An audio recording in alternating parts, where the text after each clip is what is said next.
Poids libre réservé à des apprentis et la jockey. Il a 13 partants, les chevaux sont sous les ordres. Ils sont même partis, donc, ces 13 concurrents pour ces 2450 mètres du prix du restaurant, la Dolce Vita.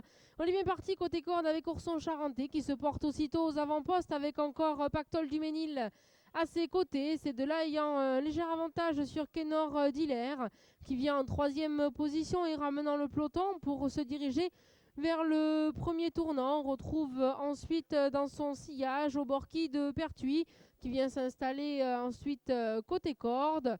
Ils vont sortir du premier tournant et venir passer face à vous une première fois avec un peloton qui commence à se former.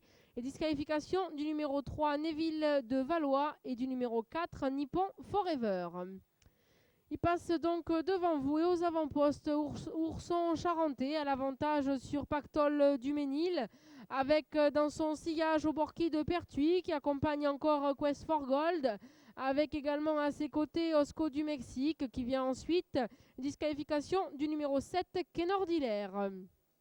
On va sortir du tournant du Pesquet-Bas, se diriger vers la ligne opposée. Ils ont quasiment effectué un tour de piste, des positions inchangées, à savoir aux avant-postes Ourson Charentais et Pactole du Ménil, qui à eux deux ont encore l'avantage alors que Quest for Gold commence à progresser et à venir se placer à côté de ces derniers. Lui-même étant suivi encore par Auborqui du Pertuis, qui précède et de peu Nina Grange-Labbé, qui vient ensuite bien caler à ses côtés. Et on essaie de progresser maintenant et on essaie ensuite de revenir avec Osco du Mexique.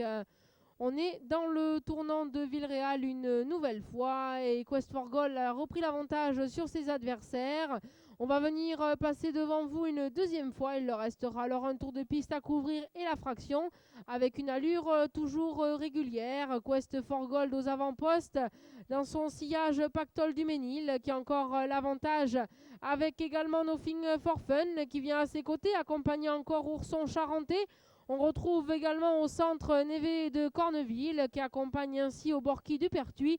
Et dans leur dos, il s'agit de Nina Grange-Labbé.